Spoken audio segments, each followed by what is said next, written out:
समाधिस्थमूर्तिं भजे ज्ञानदेव।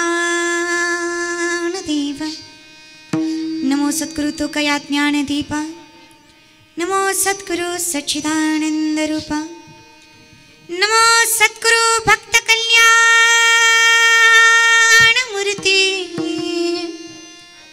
नमो सद्गुरु भास्करा पूर्ण कीर्ती। धन्य आम्ही जन्मालो, दास विठोबाचे झालो। प्रस्तुत प्रसंगी कीर्तन रूपी सर्वांसाठी घेतलेला अभंग। अखिलकोट ब्रह्मांड चालक निर्गुण निराकार परमात्म्याचं स्वरूप सगुण साकार सामर्थ्याने जगासमोर मांडणारे श्रीमंत वैराग्यमूर्ती जगद्गुरु जगद्वंदनीय जगतमान्य देवनिवासी तुकोबाराय यांचा चार चरणाचा अखंडितपणे जगाच्या मालकाचं सामर्थ्य अविरतपणे सोबत ठेवण्यासाठी नेमकं कुठल्या गोष्टीचा त्याग करावा आणि कुठली गोष्ट स्वीकारावी याचं चिंतन करणारा अभंग आहे। चिरंजीव हर्षवर्धनाच्या बारशानिमित्ताने आपण शिरपूर शहरामध्ये आल्याबद्दल मी समस्त शिरपूर तालुका आणि शिरपूर वासियांकडून आपलं मनशी हार्दिक स्वागतही करतो। ताई, ज्याच्या नावातच हर्षवर्धन आहे आणि जसं आपण या महाराष्ट्राची बुलंद तोफ आहात तसाच असा आशीर्वाद या हर्षवर्धनाला द्यावा अशी मी आपल्याला विनंती करतो। पूर्णपणे चालू असलेला संकीर्तन सोहळा चिरंजीव हर्षवर्धन कैलाशदादा सोनार यांच्या बारशाच्या निमित्ताने माझं ज्ञानोबाराय फार गोड वर्णन करतात। माऊली म्हणतात, लेकराच्या 5व्याच दिवशी सटवी माथ्यावर अख्खं आयुष्य लिहिते। सटवीची राती जीवन विसंबीये वाती तैसा ईश्वर निर्णय चित्ती वाहणे सदा। आणि याचं उत्तर देताना ज्ञानोबाराय सांगतात, काही काहीच्या माथ्यावर सटवी परमात्मा निश्चयाने लिहिते। ज्ञानोबाराय स्वतःचं वर्णन करतात की आम्हा संतांच्या मस्तकावर जगाचा मालक वाहणे हा सटवीने 5व्या दिवशीच लिहिला असावा। तेव्हा कुठं सामर्थ्याने आम्हाला जगाच्या मालकाची आवड आहे। बरीच माणसं म्हणतात, माणसं म्हणण्यापेक्षा मायबाप म्हणतात, वयात लेकरं आली की पहिला असा नव्हता आता असा झाला। हे वाक्य चुकतं बरं का माय। पहिला असा नव्हता आणि आता असा झाला हे शक्य नाहीये। तो पहिला तसाच होता पण कळाल्यावर तो तसा झाला हे वाक्य बरोबर आहे। तेव्हा त्याला कळत नव्हतं. आता ज्या वयात त्याला कळतंय तेव्हा त्याला वाटतंय आई बापाने असं काही केलंच नाही की मला जगाचा मालक आवडावा, म्हणून तो देवाचं अस्तित्व तर नाकारतोयच, पण तो आई बापाचंही अस्तित्व नाकारतोय. मला कायम असं वाटतं की आजची जी पिढी आहे वेल एज्युकेटेड आहे, स्टँडर्ड आहे, वेल सेटल्ड आहे, पण या सगळ्यामध्ये जे अध्यात्म मिस होत आहे, जी स्पिरिच्युअलिटी मिस होतीये, त्याचं कारण काय आहे? मग ते तुकोबारायांचं वर्णन मला आठवतं. धन्य माता पिता आमचंच कुठेतरी कमी पडतंय. माऊली म्हणतात ना, बहुत सुकृताची जोडी म्हणून विठ्ठली. आज या बारशाच्या निमित्ताने, म्हणजे मी तरी बऱ्यापैकी फार कमी कीर्तनं केली, म्हणजे कमीच केली म्हणायचं, वाढदिवसाची केली भरपूर, बारशाचं नाही. एखाद्या मुलाला जर त्याच्या वयात आल्यावर कळलं की आपल्या आयुष्याची सुरुवात ही आपल्या आई बापाने संकीर्तनाने केली, तर तो चुकीचं वागताना 4 वेळा विचार करेल की आपल्या आयुष्याची सुरुवात भगवंताच्या नावाने झाली, तर देवाला कसं विसरावं? आता एवढा जरी सुंदर सोहळा केला तरी अख्खं गाव चांगलं म्हणेल असं नसतं. आता काही माणसं म्हणतील ताई पैसा बोलताय, पैसा असल्यावर होतं, तुम्ही तरी कुठं बिना पैशाच्या येत्या. तुम्हाला बोलवायचं म्हणलं, व्यासपीठ उभा करायचं म्हणलं की पैसा लागतो. त्यांनी माझं कीर्तन ठेवलंय म्हणून मी त्यांचं कौतुक नाही करत आहे. कीर्तनाचं व्यासपीठ मोठं आहे, कीर्तनकार मोठा आहे, जमलेला समाज मोठा आहे किंवा आयोजन मोठं आहे हे महत्वाचं नाहीये. कीर्तनकारामुळे कीर्तन कधीच मोठं होत नाही, कीर्तनामुळे कीर्तनकार मोठा होतो, हा फरक आहे संप्रदाय. व्यक्ती कधीच मोठा नसतो, प्रसिद्धी प्रारब्धाचा भाग आहे. त्यांनी माझं कीर्तन ठेवलं किंवा नियोजन छान केलं म्हणून कौतुक नाही. त्यांनी मुलाच्या बारशाला कीर्तन ठेवायचा हा विचार त्यांच्या डोक्यात येणं हे सुद्धा भाग्याचंच लक्षण. त्यांनी तो सोहळा उभा केला म्हणून त्यांचं कौतुक आहे. माणसंच गोळा करायची म्हटल्यावर कीर्तनच करावं असं काही नाही आहे, हो की नाही? ह्या पाटलाऐवजी दुसरी पाटील बोलवली असती, ह्याच्यापेक्षा 10 पटीनं आली असती. समाजाचं काय हो, लोकांच्या बुद्धिमत्तेची पातळी फार कनिष्ठ होत चालली आहे. लोकांचं काय. हा, तेव्हा मात्र सगळ्यांनी जवळ बसून बघितलं असतं, कारण शेवटी ती बघायचीच गोष्ट आहे. लोक कर्म मानत नाही याचं नवल वाटतं मला. प्रारब्ध प्रबळ असतं, पण त्या प्रारब्धाला कर्माची साथ असल्याशिवाय पुरुषार्थ साधलाच जात नाहीये. किती बापाने पदरात दिलं, लेकराला संभाळताच नाही आलं, काय करायचं? संगतीने वाया गेला. या जगातले 2 नंबरचे विद्वान द्रोणाचार्य, 1 नंबरचे विद्वान दशरथ राजा. या जगात सगळ्यात विद्वान कोण होते तर दशरथ राजा होते. 2 नंबरचे विद्वान द्रोणाचार्य, विठेवरचा मालक, कृष्ण अवतारामध्ये ज्यांच्या चरणाला हात लावल्याशिवाय, विको मागचा कमी कर, ज्यांच्या चरणाला हात लावल्याशिवाय रथात बसत नव्हता, एवढा अधिकार ज्या द्रोणाचार्यांचा, त्यांचा मुलगा संगतीनं वाया गेला. नाव त्याचं अश्वत्थामा. द्रोणाचार्याच्या मुलाचं नाव काय?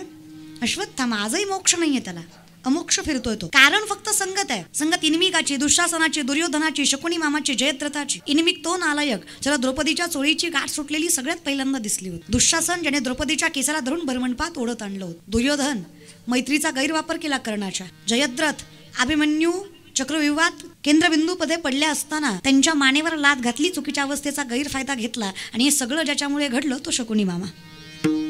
असल्यांची संगत लागली. जगाचा मालक ज्यांना गुरु मानतो त्यांचा मुलगा सुद्धा वाया गेला. मग एखादा माळकऱ्याचा गेला, ह्याच्यात काही नवल? संगत आहे ना बाबा.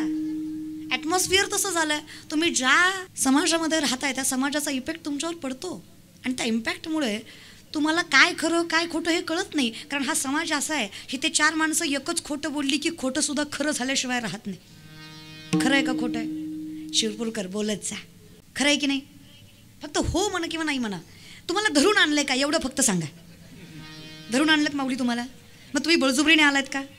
200 दिलेत का यायला? नाही ते 5-6 महिन्यापूर्वी महाराज काय. मला खरं ना कीर्तन सांगायच्या अगोदर मला नवल वाटतं की लोकांना देव कळणार कसा. कारण आमची परिस्थिती अशी आहे, यहाँ कोई मरे वोटो के लिए तो कोई मरे नोटो के लिए, यहाँ कोई मरे वोटो के लिए तो कोई मरे नोटो के लिए. भगत सिंह सुखदेव भी सोचते होंगे हम भी मरे किन हरामजादों के लिए. मेलो तरी कुणासाठी बाबा? अरे ज्यांच्यासाठी मेलो त्यांना तीळ मात्र कदर नाही आहे आमची. यांना फक्त माझी गाडी, माझी माडी, माझी दाढी, माझी बॉडी, माझ्याच बायकोची गोल गोल साडी, बस. तिकडे देशाची दाढी जळू दे, माझी बिडी पेटू दे बाबा.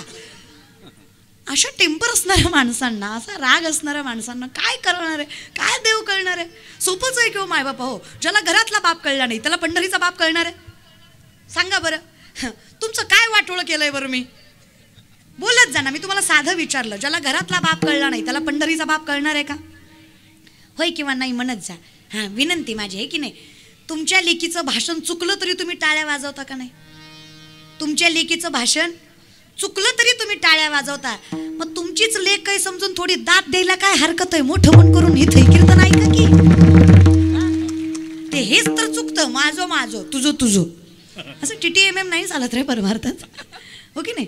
थोडं एकट्याचा नव्हे खेळ म्हणून मेळ जमविला, हा संप्रदायाचा अधिकार आहे की आनंद व्यक्त करा, फील द मोमेंट. हसू वाटलं मोठ्यानं हसा, रडू वाटलं मोठ्यानं रडा, नाचू वाटलं नाचा. आता पुरुषांचं काही नाही, पण ह्यातली एखादी म्हणन नाचले असते ग, लय नाचू वाटतं, पण ज्याच्या संग गाठ बांधली तो गुणाचा नाही ग. त्याला जर कळलं नाचत होती कीर्तनात, तर घरी गेल्या गेल्या कीर्तन घेईल माझं. घरी गेल्या गेल्या म्हणीन लय संती नालती मंडपात तुझ्या अंगात, तू ये घरी तुझी महाराजीन काढीत हो, नाचत होती वय माणसात. अवघड आहे ना का माय? लोकांचा बघण्याचा पॉईंट ऑफ व्ह्यू किती खतरनाक आहे. जी पोरगी वरातीत नाचते ती सुशिक्षित आहे, आणि जी कीर्तनात नाचते ती मात्र कलंकित आणि नालायक आहे. अवघड आहे, हरकत नाही. हाही दृष्टिकोन बदलेल, पण त्याच्यासाठी लहानपण देगा, त्याच्यासाठी माझ्यासाठी नम्रता पाहिजे. माझ्याकडे जर स्टेबॅलिटी नाही आहे, स्थिरता नाही आहे, नम्रता नाही आहे, तर मला जगाचा मालक कळणार नाही आहे. म्हणतोनी नवनीता तैसे घे अनंता, वाया व्यर्थ कथा सांडी मार्ग. आमची जी बघण्याची दृष्टी आहे तीच चुकीची आहे. आमची परिस्थिती काय माहीत आहे? जनाबाई सांगते ना, पुण्यवंत पाताळी लोकी नेला, दरिद्री तो भाग्यवंत केला. पुण्यवंत पाताळी लोकी नेला, दरिद्री तो भाग्यवंत केला. चोरट्याचा बहुमान वाढविला, चोरट्याचा बहुमान वाढविला. कीर्तिवानाचा अपमान केला. धुंद झाला तुझा दरबार, धुंद झाला तुझा दरबार, धुंद झाला तुझा दरबार, धुंद झाला तुझा दरबार, धुंद झाला तुझा दरबार, धुंद झाला तुझा दरबार, धुंद झाला तुझा दरबार, धुंद झाला तुझा दरबार, धुंद झाला तुझा दरबार, धुंद झाला तुझा दरबार, धुंद झाला तुझा दरबार, धुंद झाला तुझा दरबार, धुंद झाला तुझा दरबार, धुंद झाला तुझा दरबार, धुंद झाला तुझा दरबार, धुंद झाला तुझा दरबार. या परिस्थितीला जागा राहणं फार गरजेचं आहे. म्हणून वर्णन आहे, आता जागा, आता जागा, जागा, आता जागा, जागा, आता जागा, जागा, आता जागा रे भागील जागा, आता जागा रे भागील जागा, आता जागा रे भागील जागा, जागा, आता जागा रे बाईनो जागा, आता जागा रे बाईनो जागा. चोर निजल्या निजल्या ना दोन्ही भागा, चोर निजल्या निजल्या निजल्या निजल्या निजल्या, चोर निजल्या निजल्या ना दोन्ही भागा.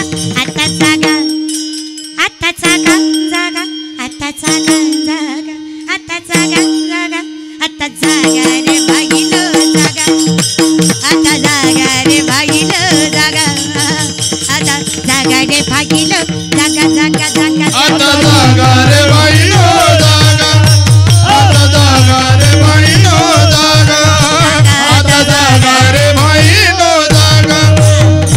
जगजोगी जगजोगी जाग जाग बोलती, जगजोगी जगजोगी जगजोगी जाग जाग जाग जाग जाग बोलती, जगजोगी जगजोगी जाग जाग बोलती, जगजोगी जगजोगी जाग जाग बोलती. उठा की जे माय बाप कैसी लागली झोप, उठा की जे माय बाप कैसी लागली झोप, झोप झोप झोप झोप. हुजूर जाबोनिया एवढी चुकवा की खेप, हुजूर जाबोनिया एवढी चुकवा की खेप, हुजूर जाबोनिया.